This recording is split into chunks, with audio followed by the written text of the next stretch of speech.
नमस्कार दोस्तों, मैं हूँ रवीना टंडन और आप देख रहे हैं हर्ष की बात। हर्ष जी एक बहुत ही सीनियर और बहुत ही समझदार जर्नलिस्ट हैं एंड मेरे मित्र भी हैं। तो बहुत खुशी है मुझे आपको बताने के लिए कि उनका ये जो यूट्यूब चैनल है बहुत ही कामयाब है और उसके लिए मैं उनको बहुत मुबारकबाद देना चाहती हूँ। एंड एक चीज़ ज़रूर कहूँगी उनके लिए कि वो बहुत एक अच्छे इंसान भी हैं। इंसान होना बहुत ज़रूरी है लाइफ में, क्योंकि वो अपने आप अपनी लिखावट में आ जाता है।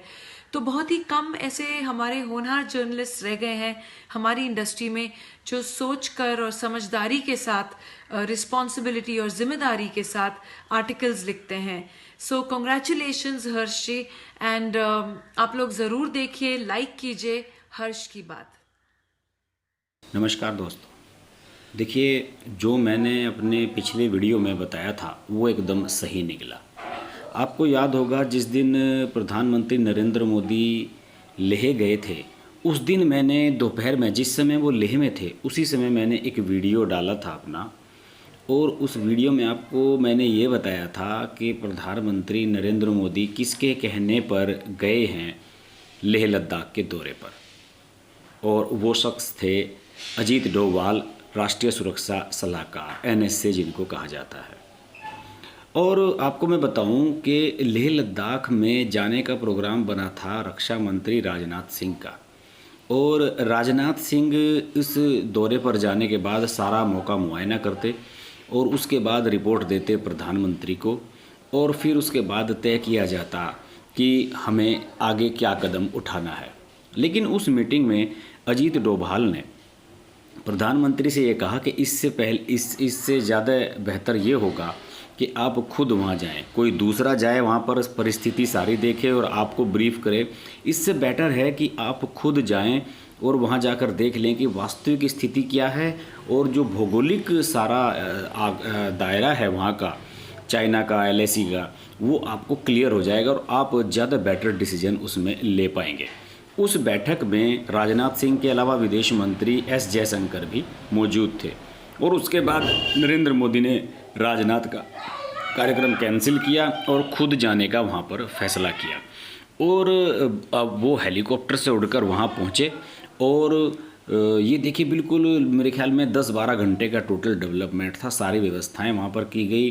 प्रधानमंत्री जवानों से मिले, हॉस्पिटल में घायल जवानों से मिले, और उसके बाद हाँ, उन्होंने वहाँ पे सिंधु नदी की पूजा भी की। सिंधु नदी वहाँ से निकलती है। और ये सब काम उन्होंने चंद घंटों के अंदर ही प्लान कर दिए। और इसका पूरा का पूरा क्रेडिट जाता है अजीत डोभाल को।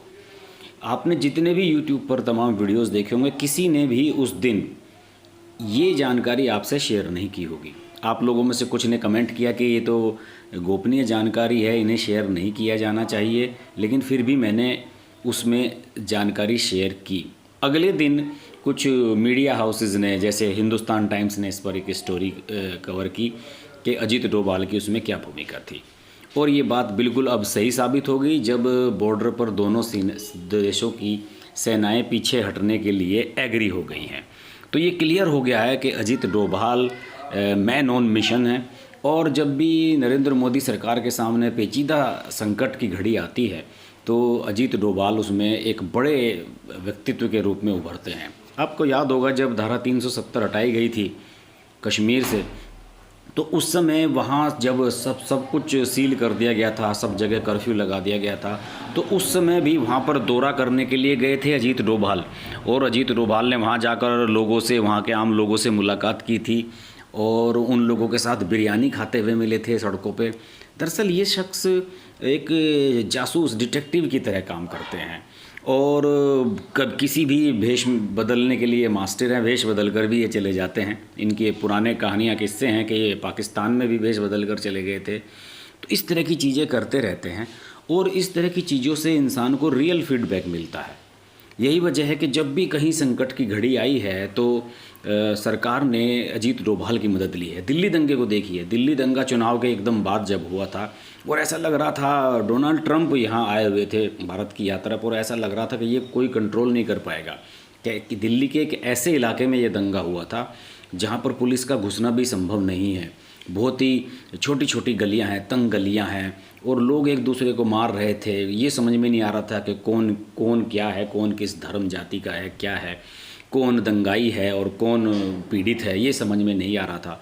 उस समय जब संकट की घड़ी थी, दिल्ली पुलिस के हाथों से स्थिति लग रही थी, लग रहा था कि सेना भेजनी पड़ेगी, उस समय कुछ घंटों के लिए अजीत डोभाल गए थे, लोगों से मिले थे, दंगा पीड़ित क्षेत्रों में घूमे थे, और एग्जैक्ट रिपोर्ट उन्होंने आकर दी थी गृह मंत्रालय और प्रधानमंत्री को, और उसके कुछ घंटों के बाद ही दिल्ली में दंगा रुक गया था।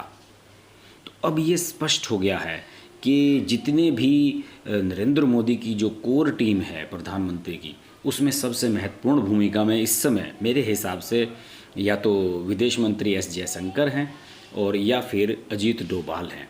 क्योंकि पॉलिटिकल सेटअप, जो पॉलिटिकल माइंडसेट है, वो उस तरह के डिसीजन नहीं ले पाता है जिस तरह के डिप्लोमेट्स या ब्यूरोक्रेट्स इस तरह के ले लेते हैं। और इनकी दूरगामी सोच होती है, एक लंबा एक्सपीरियंस इनके साथ होता है उन मामलों से निपटने का। और यही वजह है कि आने वाले समय में भी हम देखेंगे कि एस जयशंकर और अजीत डोभाल जैसे लोग सरकार की मदद के लिए आगे आते रहेंगे और अपने सुझावों से सरकार को संकट से बाहर निकालते रहेंगे। बहरहाल अभी भारत चीन सीमा पर भारत सतर्क है, एकदम तेज़ी से सेनाएं पीछे नहीं हटाई गई हैं। सुना है कि चीन ने तंबू अम्बू उखाड़ लिए हैं अपने। इस मामले पर हम लगातार नज़र बनाए रखेंगे। अजीत डोभाल के बारे में मैं कुछ और वीडियो भी लाने वाला हूं। देखते रहिए हर्ष की बात लाइव। नमस्कार। अगर आपको हमारी वीडियो पसंद आई तो हमारा चैनल हर्ष की बात लाइव सब्सक्राइब करें और नोटिफिकेशंस के लिए बेल आइकन प्रेस करें।